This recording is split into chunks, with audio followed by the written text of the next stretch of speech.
keeping well. I'm sat at a different desk today. I'm sat at my wife's desk in her studio because she's at work, and the light is better in here for sculpting, and my table is a mess, so hope she won't mind. I'm going to clear this all away before she gets in, but I thought I'd take advantage of the clear space in the house to do a bit more sculpting. And what I'm doing is catching up on, do you remember the sculpts that I started doing, the body and the legs of a little while back? I've now had those body blanks cast up, those dollies cast up in metal, and I'm starting to put the arms in place. So I thought I'd do a little catch-up anatomy video, just talking you through very quickly the basics of the muscles of the upper and the lower arm. So let's crack on and see what we've got. Okay, here we go. I'm just gonna mix up my little bit of Procreate here. Now, apologies again if I get this out of focus. People who are following my Patreon will know the recent video sculpting a dog that I did. Maybe 2/3 of that shot was in focus. I need to get a better way of shooting stuff over my shoulder, essentially. So this time I'm trying the camera on a different side, so I'll get neck ache and shoulder ache on the other side while I'm watching the screen. But yeah, I will try and keep this in the frame and in focus as much as I possibly can. I won't always though be looking at the screen because I will get neck ache, and also I won't be able to sculpt completely if I'm looking at the screen all the time. I haven't tried sculpting in the screen, but I don't think that would be very easy. So if the camera does turn itself off or the video runs out before I finish, then I may miss something, but hopefully we will get a full sculpt here. So I'm going to do the left arm. I'm just going to do this side, which has been causing me some issues because it's the opposite side. When I did the anatomy course, I was drawing everything from the right side of the building, so right side of the body, sorry, not the building. So it has made me think. I have had to think through what I'm doing here, but hopefully it's right. It's been a while, so I've had to recap my notes and try and remember, so I've probably forgotten a few things. Anyway, when we left off last time, we had this basic body shape with the collarbone in here, a little bit of bulk in the torso, and a little bit of an indication where the scapula is going on the back, but not too much of that, because a lot of that's going to be dependent on the positioning of the arm. I've now drilled and put in some copper wire armature, and I've used green stuff just to put the basic bone structure in there, and I'm going to start working the musculature over the top. I'm going to start at the top on the deltoid here, and the deltoid is a three-headed muscle, so it starts in 3 different places. It goes down to this point halfway down the upper arm bone. This is called the deltoid process.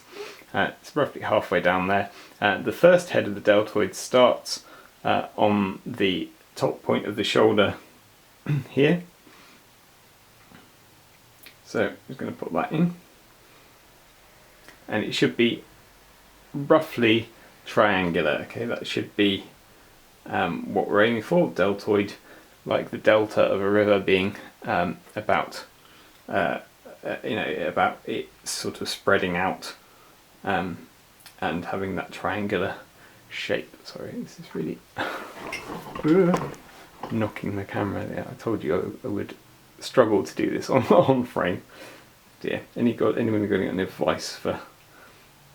Maybe I could get a pair of glasses with a camera in, because the place where it's comfortable for me to sculpt is not anywhere near where the model's going to be. Anyway, so that's the first head of the deltoid. The second head of the deltoid comes from the back, comes from the top of the scapula and goes down to the same point. So there's a little bead of putty there, starting at the scapula, and again going down to this middle point, the deltoid process halfway down the upper arm bone.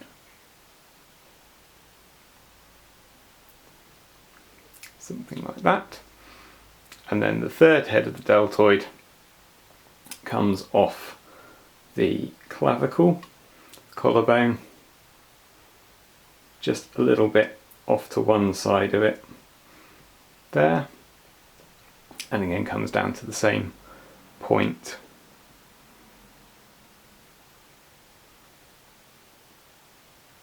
There. Okay, so that's the kind of, you can see the triangular shape of the deltoid there. Now if you're not super duper muscular,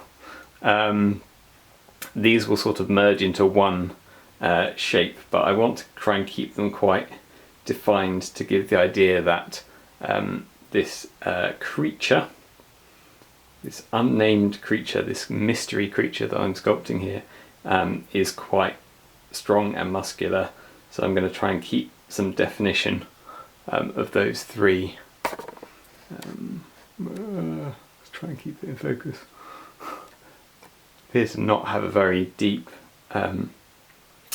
depth of field on when I'm on the filming setting here.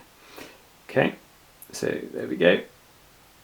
There's a basic deltoid.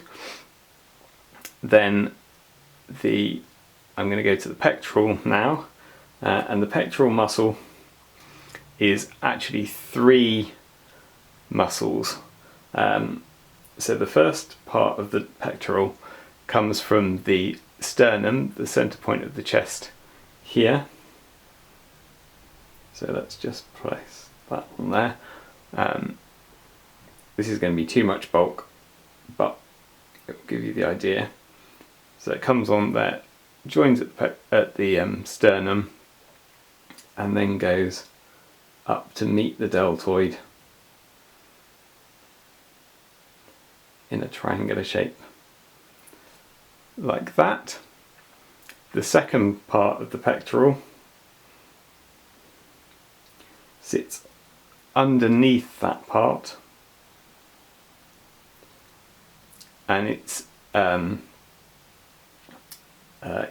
anchor point is on the wall, the base of the rib cage. It comes across here and it projects up underneath that piece. And then the third part of the pectoral sort of comes from in and wraps around here, but that's all on something this size, that's all going to be pretty much subsumed into one mass, which is going to look something like that. Okay, and make sure that it doesn't go over the collarbone at the top there. It should just meet the collarbone. Obviously this is not a human form, so the collarbone is slightly differently because where the head's going to come down, but up there somewhere. And make sure that you don't fill in this part here under the armpit. There should still be a gap underneath there. Okay, then we're going to go onto the back here. Now the scapula, the shoulder blade, is coming in somewhere here, but it's actually really quite small. What gives it some definition on the back, rather than being able to see the scapula itself, this is an important thing that I learnt, is that you can see the muscle that sits at the base of the scapula, and I'm going to exaggerate here by putting a blob sort of where it is, so it's not that big unless you've been really working it out, but that's sort of where it sits, and it tucks underneath the arm there, actually goes into the armpit.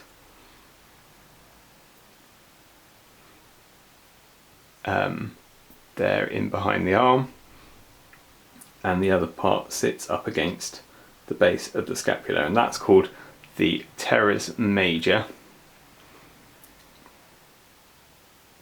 And it's a very important muscle, according to Scott, for defining the shape of the arm on the back, because it tells you where the scapula, where the shoulder blade is. Okay, that'll do. Then we are going to come back round to the front here and put the bicep in place. Now in this case, the arm is bent, so the bicep will be in tension, but it won't be, it's not, although he's holding some weight, it's not really super flexed, so it's going to be bulging, but it's not going to be really bulgy. So we're just going to put on a reasonable sized blob there. One end of it roots into the elbow here, just a bit on the side, directly down from the deltoid process there, onto the elbow, actually onto, oh, I can't come out far enough, but this part, if you bend your elbow, you'll be able to feel the width of the bone, and it sits onto one of those points, and the other part tucks up into the armpit there.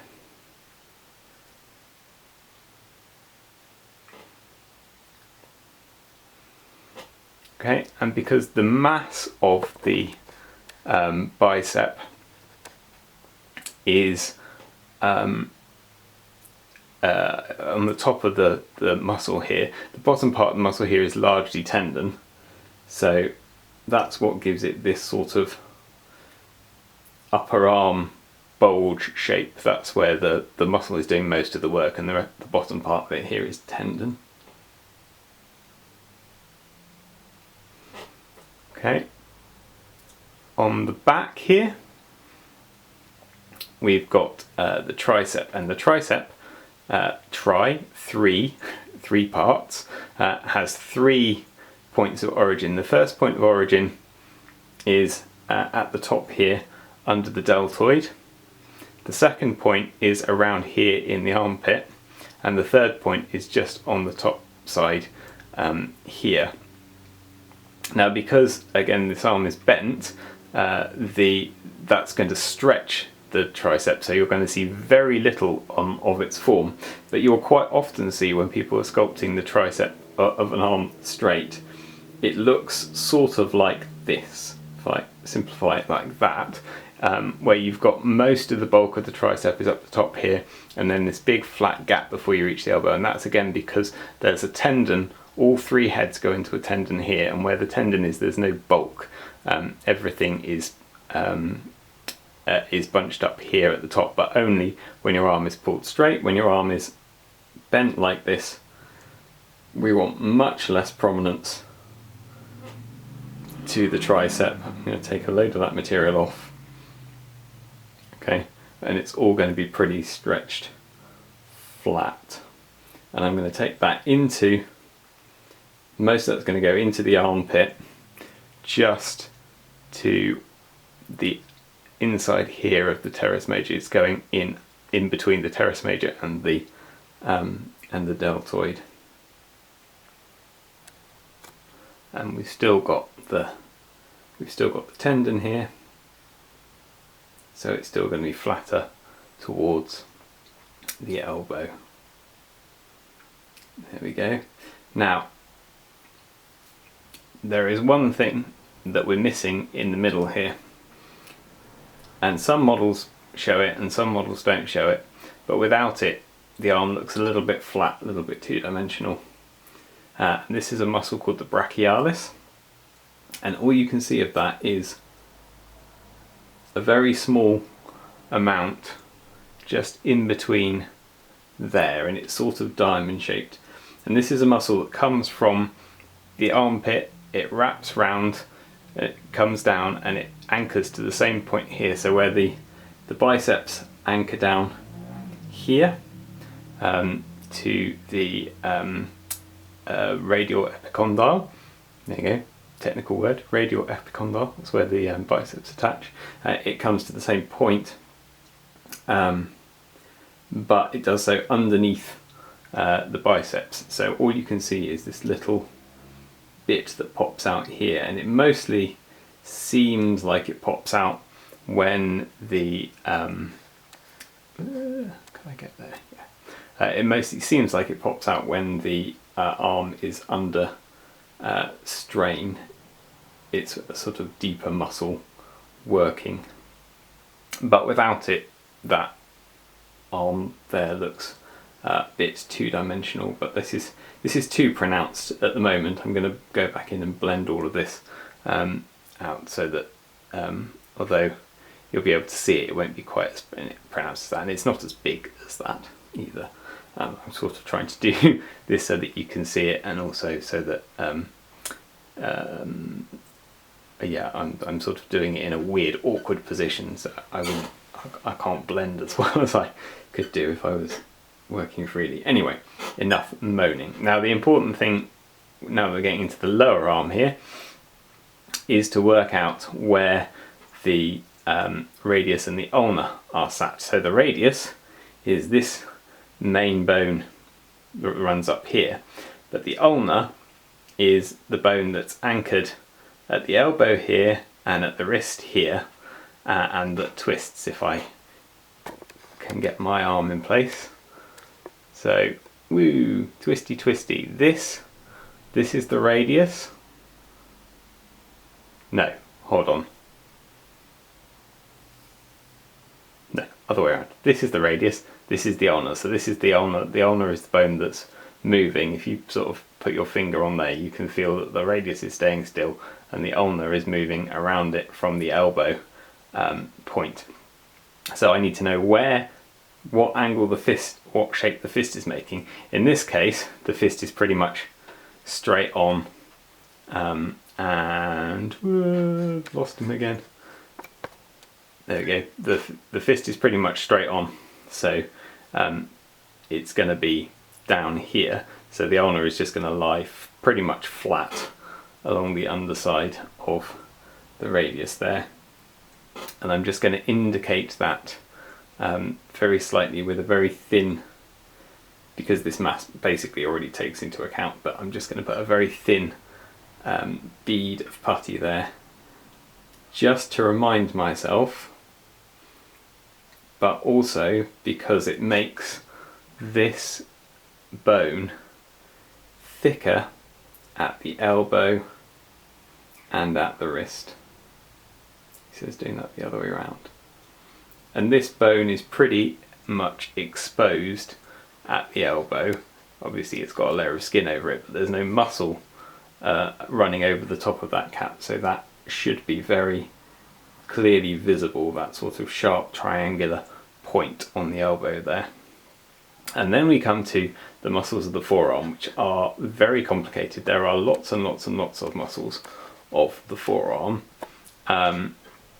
but to break it down simply for our purposes of sculpting them, they lie on the sides of the arm, either side of this ulna that we've put in now. There's a point called the ulnar trench, which you can find on your own arm if you put your finger on your elbow and you run it along to the base of your wrist there.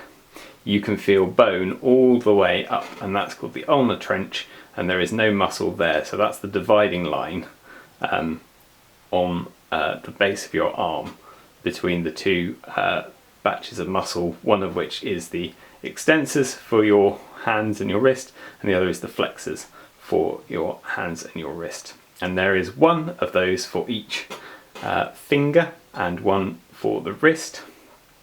But for our purposes, because we're working on very small things, basically what that looks like is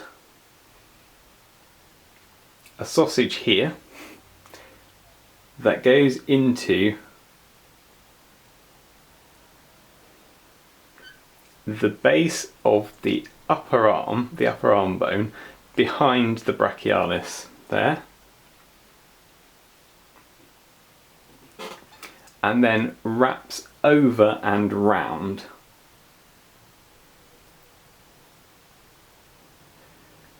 to the other side of the wrist.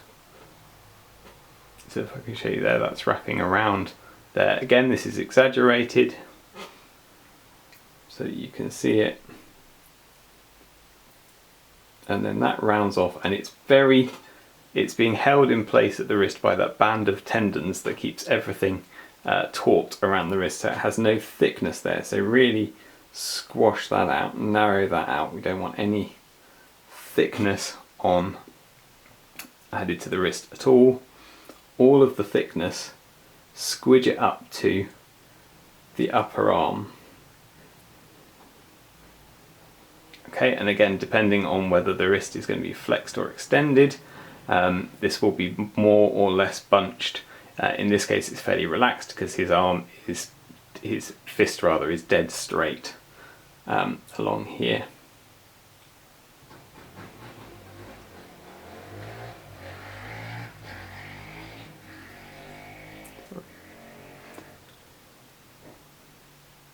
Okay, with me on that? And then the same thing happens on the opposite side, but in this case we can't really get there because there's a body in the way. So what I'm going to have to do is just push that through, making sure that I don't interfere with the elbow pit here where the bicep comes in, making sure that that stays nice and indented.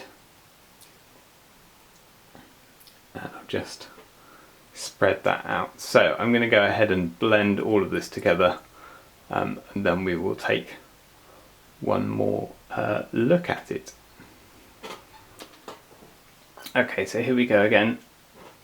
Blended all of that in, so I'm going to do another very quick rundown of the muscles of the arm. So, I can't get this thing in focus. Right, at the top here, we're finding the coracoid process, which is a little triangular area of bone, which you can find on your own shoulders where the clavicle meets the scapula, and that's always sort of flat.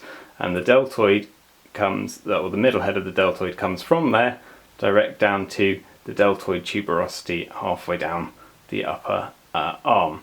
Then the second head of the deltoid comes from the back of the scapula down to the same point, and the front head of the deltoid comes from the top edge of the clavicle down to the same point.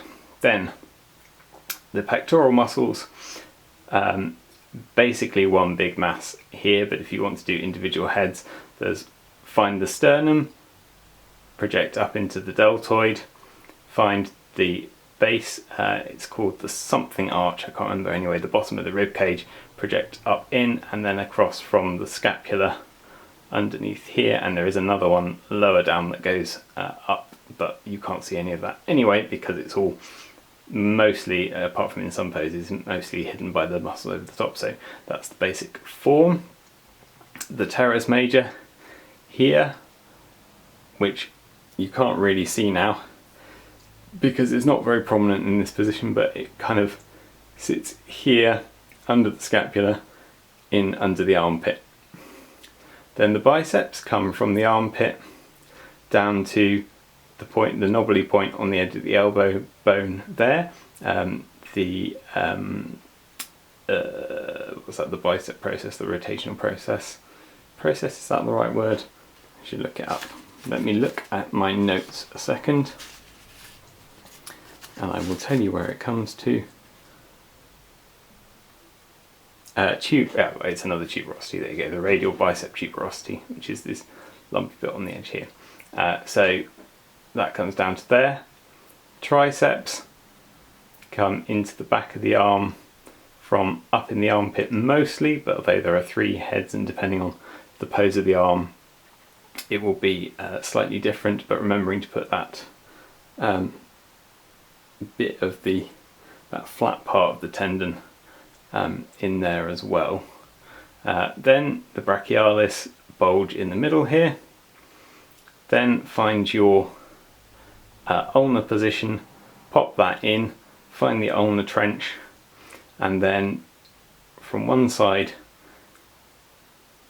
the lower arm muscles sort of wrap round there, and the same on the other side if you can reach them, making sure that you don't add any thickness here and that the elbow, the bone at the elbow is still exposed at the bottom of the tricep. And there you go. It's as easy as that to put the muscles of the arm in the right place. It's not. It's not that easy. It takes a bit of practice, and as you can see, I'm still not getting it quite right, but it's closer than it was when I had no idea where the muscles were. So hopefully that will give you some help at least with starting to figure out. And of course all of it depends very much on the pose that the arm's in. This is quite a nice relaxed pose, so it's quite easy to put those muscles in place, but a more dynamic pose will do different things to different muscles. The last thing that I should tell you is the thing that Kev White told me when I was doing his sculpting class, which is to think of it as a chain. Okay, so if you get nothing else from it, think this, the deltoid loops that way, then the biceps and the triceps loop the other way, and then the lower arm muscles loop the same way as the deltoid. So you can think of it as 3 links in a chain running down the arm. And if you're doing a model that's quite small and not very muscled, that's a much easier way of thinking about it. But it's actually not completely true, because there is a lot more wrapping around of muscles in order to get side to side movements, because obviously your arms are quite flexible. They don't just go up and down, so there's a bit more complexity to it than that, but that's a nice simple way of looking at it. Anyway, I hope that's been helpful, and I shall see you next week with another video.